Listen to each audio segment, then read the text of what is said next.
For 3 decades, Johnny Carson invited America into their living rooms each night, creating an intimate connection with Hollywood's biggest stars.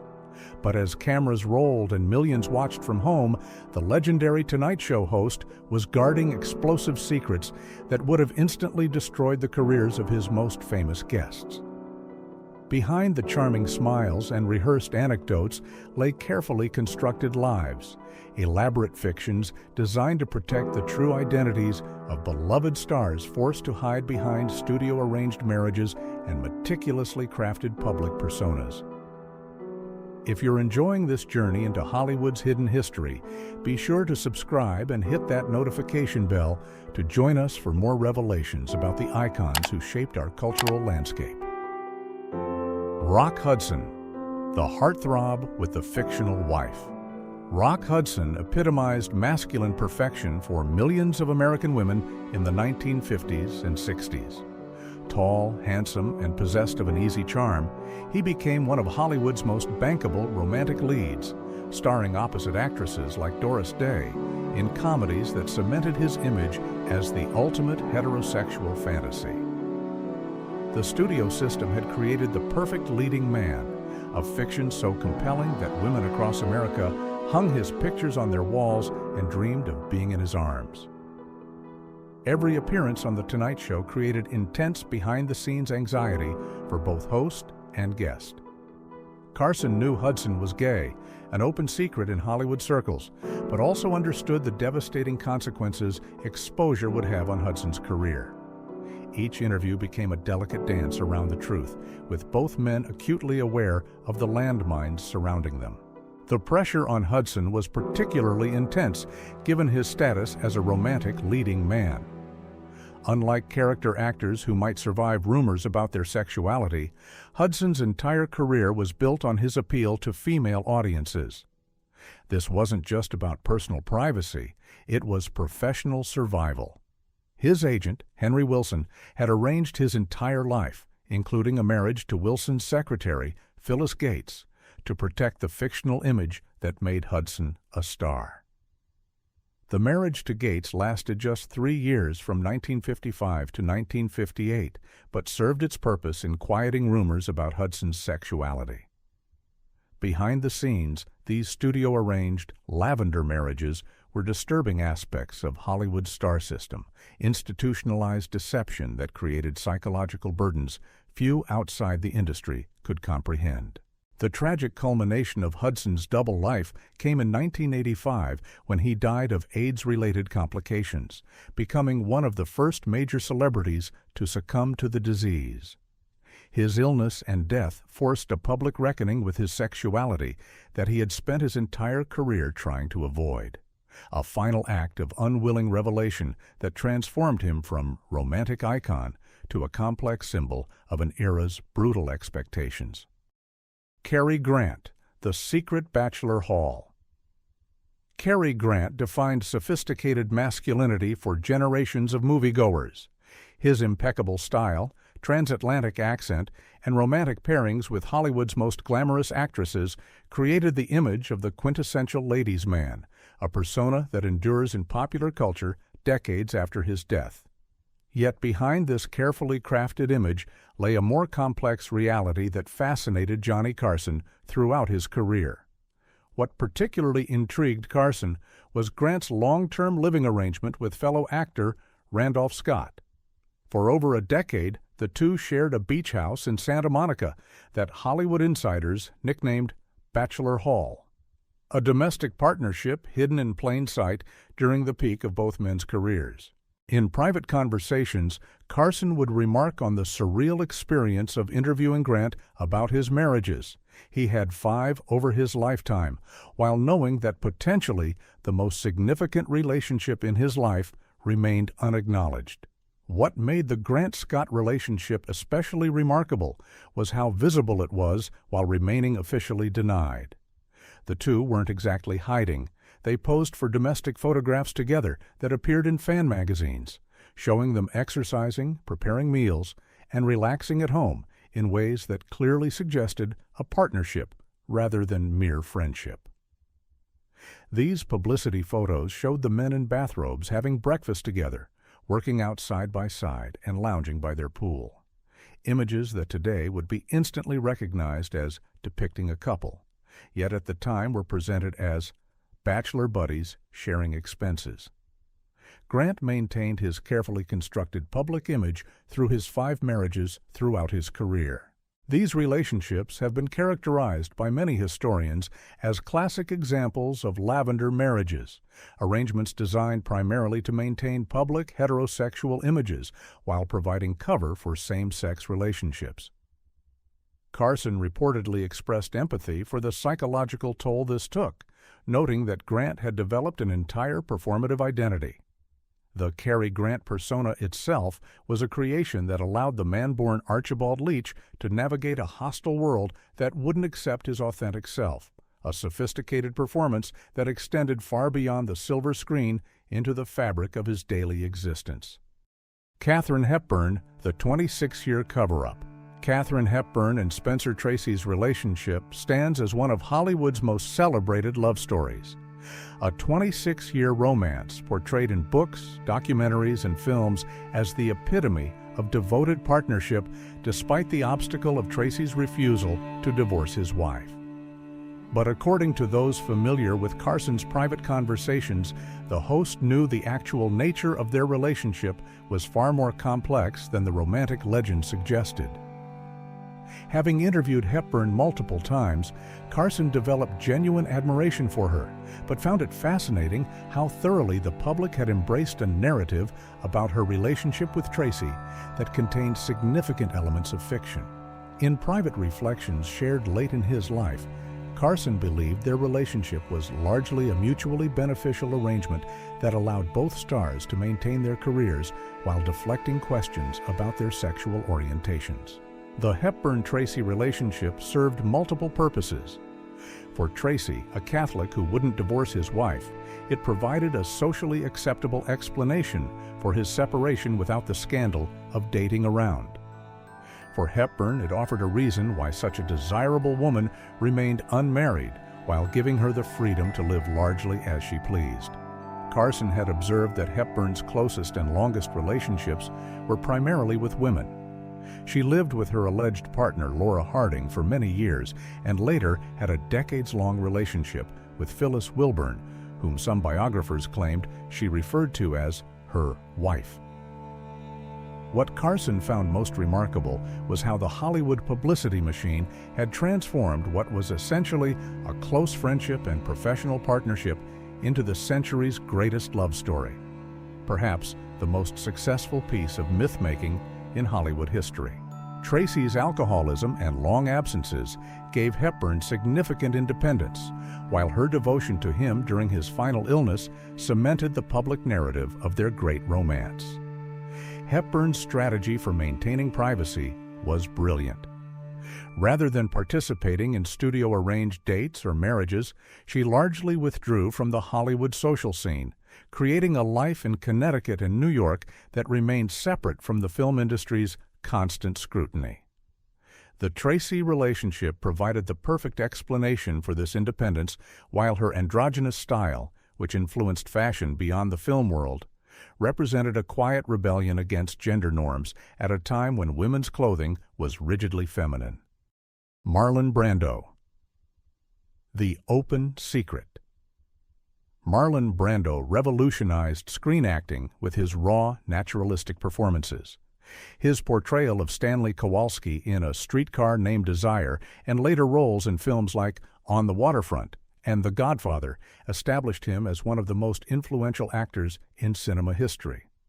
But according to those familiar with Carson's private conversations, the host was fascinated by the disconnect between Brando's reputation for brutal authenticity on screen and the carefully managed presentation of his personal life. Carson interviewed Brando several times and found him uniquely challenging. Here was an actor celebrated for bringing uncompromising truth to his performances, yet simultaneously engaged in significant concealments about his private life, particularly his sexuality. Brando cultivated an image as a heterosexual Lothario with highly publicized affairs with actresses and a series of marriages that produced numerous children. Yet Carson reportedly knew, as did many in Hollywood, that Brando's sexual life was far more complex and fluid than his public image suggested. Carson would comment on the irony. Brando was celebrated as the harbinger of a new, more authentic approach to acting, the man who stripped away artifice from performance. Yet in his personal life, he maintained significant fictions about who he really was and who he loved.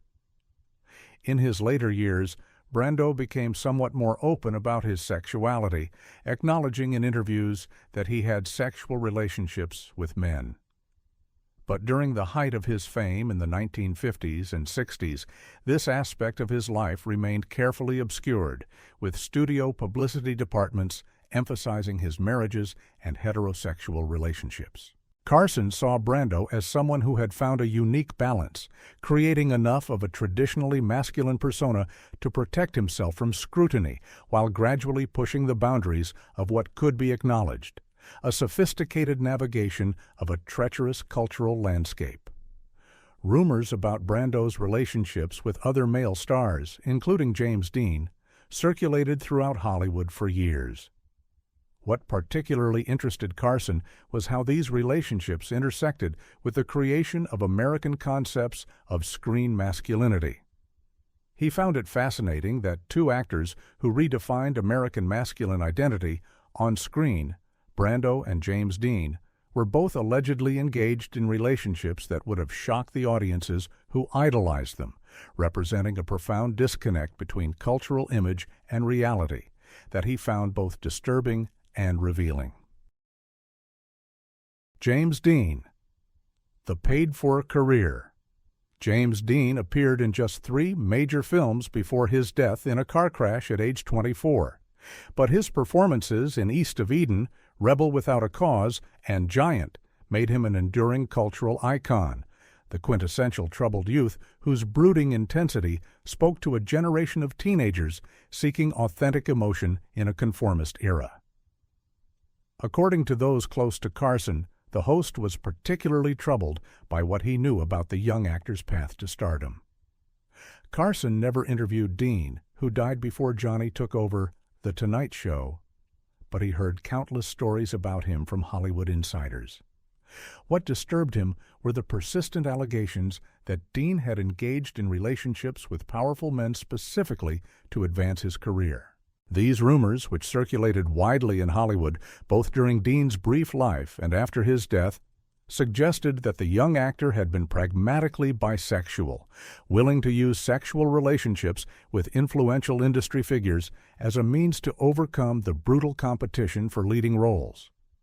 Carson would discuss how the public image of Dean as the ultimate rebel, authentic, uncompromising, true to himself, contrasted with these accounts of his strategic use of relationships. He found it a particularly dark example of how the Hollywood system could corrupt even the figures who symbolized rebellion against conformity. Among the most persistent rumors were allegations about Dean's relationships with influential director Rogers Brackett, who helped launch his career, and with other powerful men in the entertainment industry, who could open doors for an ambitious young actor. Carson was careful to emphasize that he didn't judge Dean for these choices if the rumors were true. He saw it as an indictment of a system that created such brutal power imbalances that talented young people felt forced to commodify themselves to succeed. What particularly fascinated Carson was how Dean's early death transformed these rumors from potential career destroyers into elements of his mystique.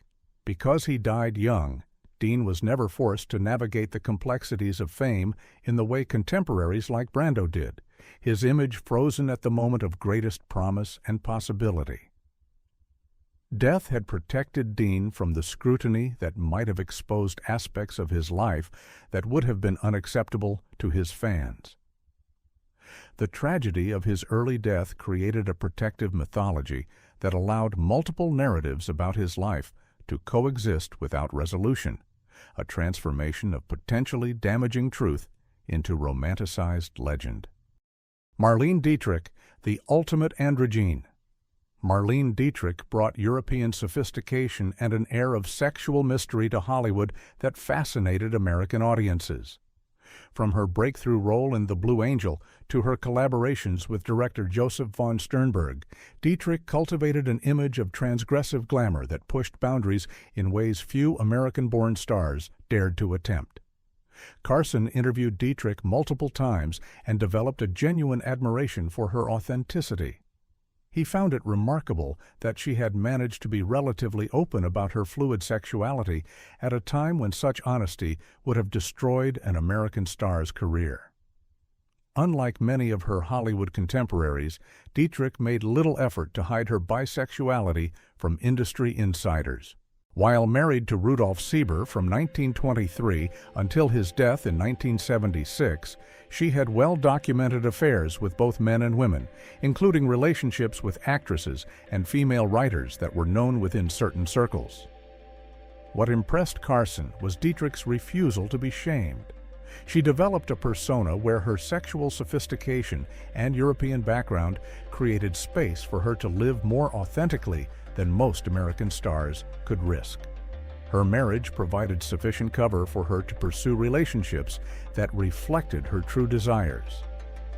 Dietrich's style, her penchant for wearing men's suits, her deep voice, her assertive personality, incorporated elements of androgyny into her star image, transforming what might have been scandalous into a tantalizing aspect of her appeal.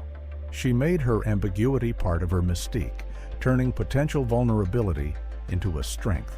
Carson saw Dietrich as someone who had figured out how to hide in plain sight. She didn't deny her nature, she stylized it, making her fluid sexuality part of her exotic appeal to American audiences who could accept from a European what they would have rejected in a domestic star. Her relationship with her husband evolved into what today might be called an open marriage, with Sieber himself living with another woman for much of their marriage while maintaining a friendship with Dietrich. This arrangement provided the actress with both the respectability of marriage and the freedom to pursue relationships that reflected her true desires. Carson found it fascinating how differently the public and press treated European stars versus American ones. Dietrich could get away with behaviors and presentations that would have ended an American actress's career instantly. The double standard revealed how much of Hollywood morality was about appearance rather than actual ethics. A strategic navigation of public expectations and private desires that represented a rare example of someone achieving a measure of authentic self-expression within the confining structure of studio-era Hollywood. Raymond Burr, the lifelong lie. Raymond Burr became one of television's most beloved figures through his portrayal of the brilliant defense attorney Perry Mason, and later as the wheelchair-using detective Robert Ironside. His authoritative presence and commanding voice made him instantly recognizable to millions of viewers who welcomed him into their homes weekly for decades. Carson interviewed Burr multiple times over the years, and what he found remarkable was the elaborate fictional biography Burr had constructed to hide his homosexuality, an entire fabricated life story that Carson had to pretend to believe during their on-air conversations. According to those familiar with Carson's private reflections, the host was particularly struck by the extent of Burr's deception. The actor claimed to have been married 3 times, with his first wife and their son allegedly killed in a plane crash during the World War II. He spoke of military service that never happened and battle wounds he never received. None of it was true. Carson described it as interviewing a character rather than a person, and found it profoundly sad that Burr felt compelled to invent not just a heterosexual identity, but an entire tragic backstory designed to generate sympathy and deflect questions about his private life. In reality, Burr lived for the last 35 years of his life with his partner, Robert Benavides, whom he met on the set of Perry Mason in 1960. They established a successful orchid-growing business and vineyard together, living as partners while publicly maintaining the fiction that they were just business associates. What struck Carson was the psychological toll this must have taken. Burr was playing Perry Mason, a character dedicated to revealing truth and fighting injustice, while living a life constructed around an elaborate lie necessitated by the very injustice that might have ended his career. Carson would reflect on the mental discipline required to maintain such extensive fictions.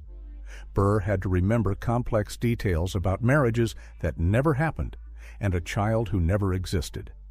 The psychological burden of such performance must have been enormous.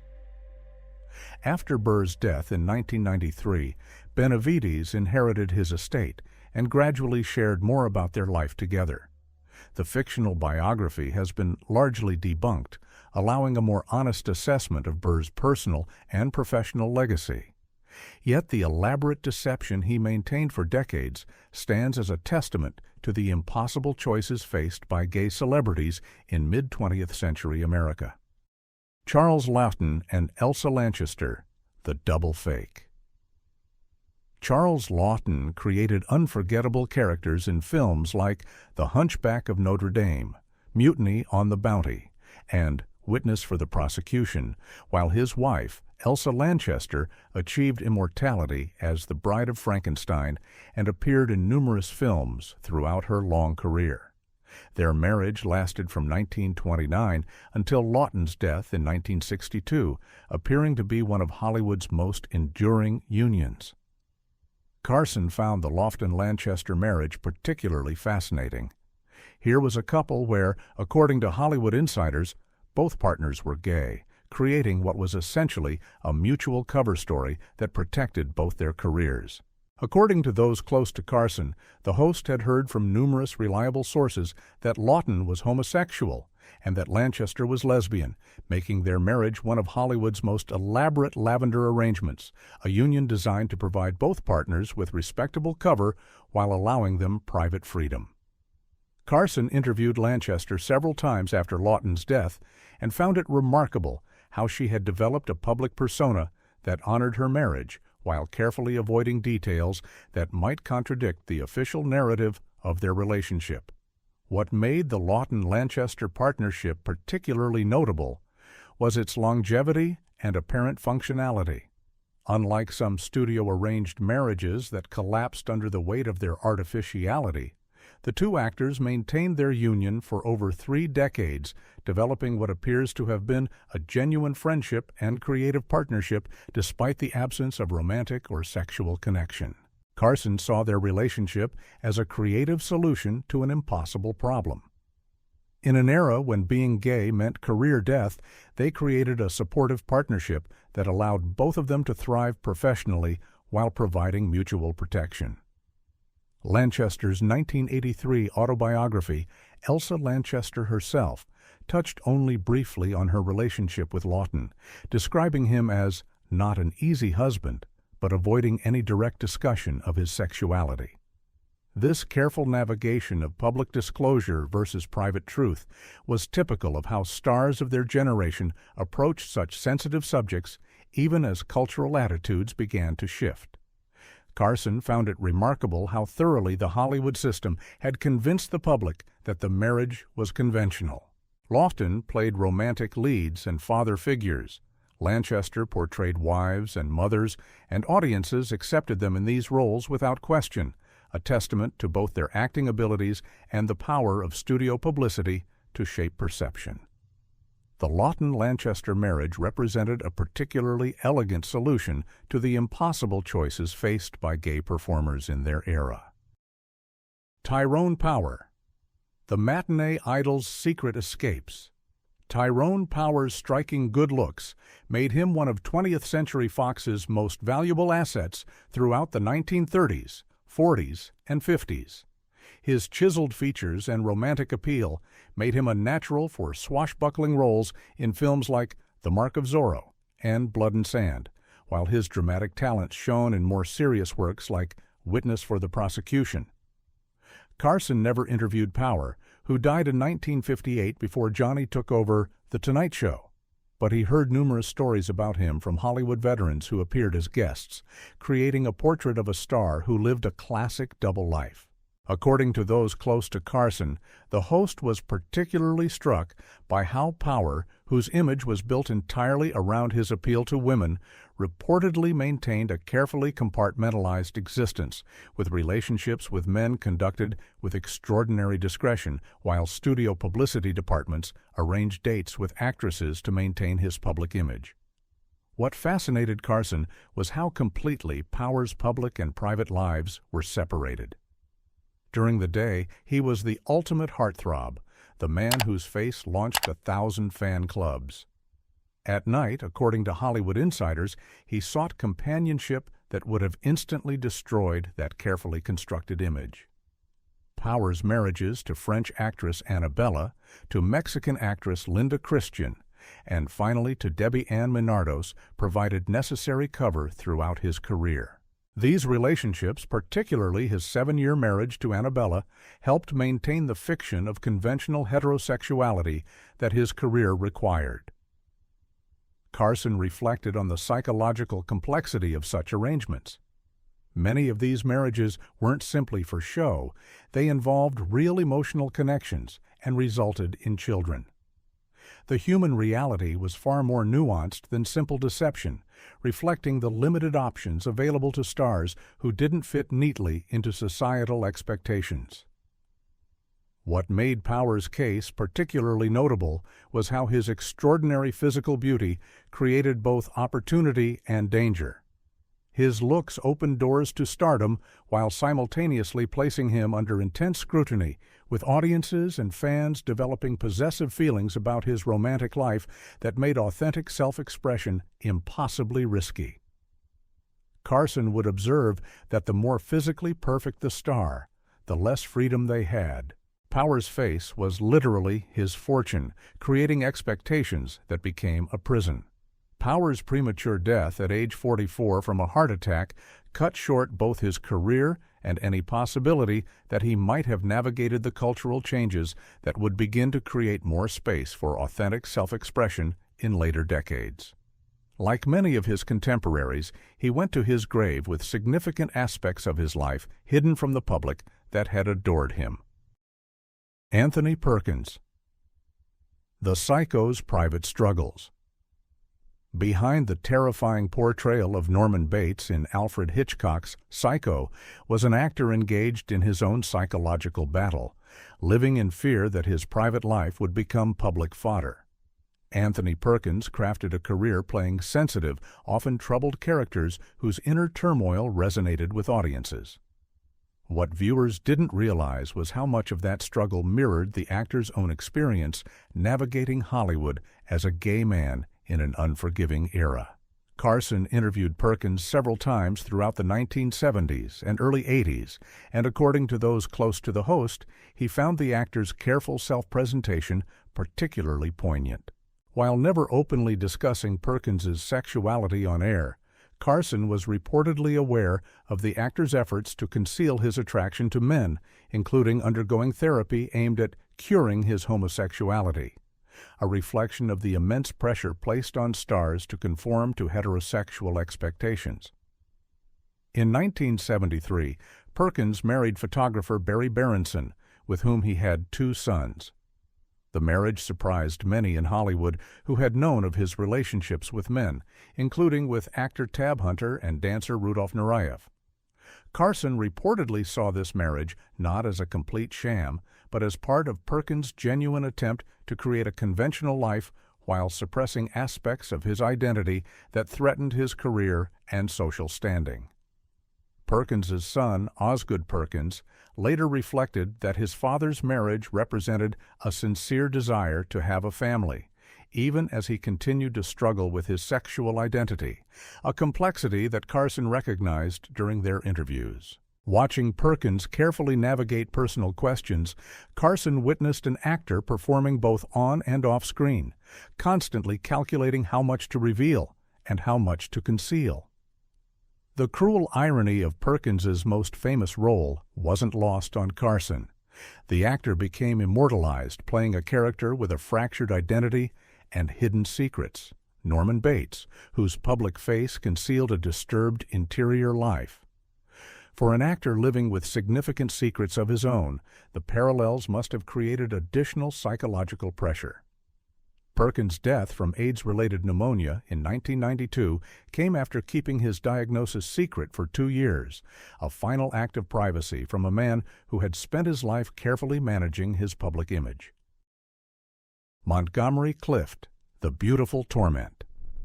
Montgomery Clift's sensitive performances in films like From Here to Eternity, A Place in the Sun, and The Misfits brought a new kind of masculine vulnerability to Hollywood.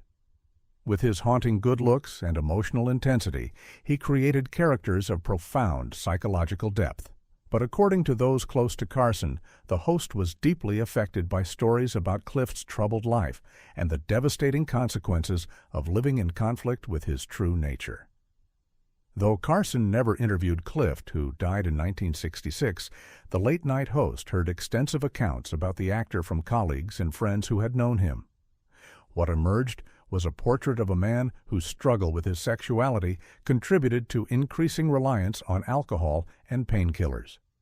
Clift's homosexuality was an open secret in Hollywood, but the necessity of maintaining a conventionally masculine public image created unbearable tension for the sensitive actor. Carson was particularly struck by how Clift's career trajectory was altered by a devastating car accident in 1956 that permanently damaged his matinee idol looks. The accident occurred after Clift left a dinner party at Elizabeth Taylor's home, a rare evening of relaxation for an actor known to be intensely private and increasingly isolated as he struggled to manage both his sexuality and growing substance abuse issues. The accident that scarred his face became, in Hollywood mythology, the dividing line between the beautiful Monty of his early films and the ravaged Monty of his later career. But Carson heard from industry insiders that Clift's decline had begun well before the physical trauma, rooted in the psychological burden of maintaining his public persona, while studios pressured him to date women for publicity and hide his relationships with men. Carson found it particularly telling that Clift rejected the system of arranged dates and public relationships that other gay stars reluctantly accepted. His refusal to play the publicity game contributed to his reputation as difficult, even as it reflected a certain integrity. Rather than creating a heterosexual fiction, Clift chose privacy and increasing isolation, a choice that came with its own devastating consequences as he retreated into addiction and self-destruction. Clift's death at age 45 from a heart attack represented for Carson another talent destroyed by a system that demanded impossible choices from those who didn't conform to its narrow expectations, a tragedy of wasted potential and unnecessary suffering created by the gulf between public demands and private truth. These stories from behind Hollywood's carefully constructed facade reveal not just individual struggles, but the machinery of deception that defined an entire era. From Rock Hudson's studio-arranged marriage to Marlene Dietrich's strategic androgyny, each star found different ways to navigate a system that demanded public fiction at the expense of private truth. Some created elaborate false biographies, others entered mutual arrangements of convenience, while a few found ways to hide in plain sight. The psychological toll of these double lives cannot be overstated. Imagine the mental discipline required to maintain fictional spouses, children who never existed, and romantic histories crafted by publicity departments. Consider the constant vigilance needed to keep private relationships hidden while presenting manufactured ones for public consumption. These weren't just casual deceptions, but life-defining performances that extended far beyond any movie set. What emerges most clearly is not judgment of individual choices, but recognition of an industry that systematically demanded inauthenticity from some of its greatest talents.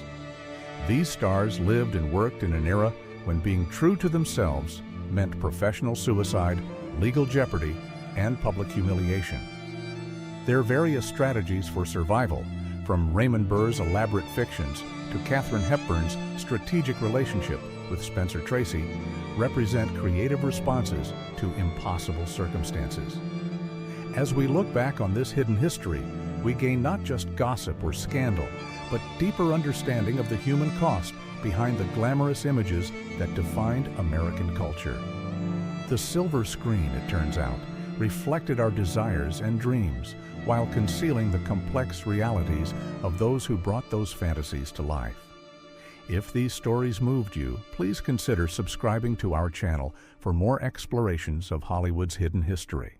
Each like and share helps us continue bringing these important narratives to light.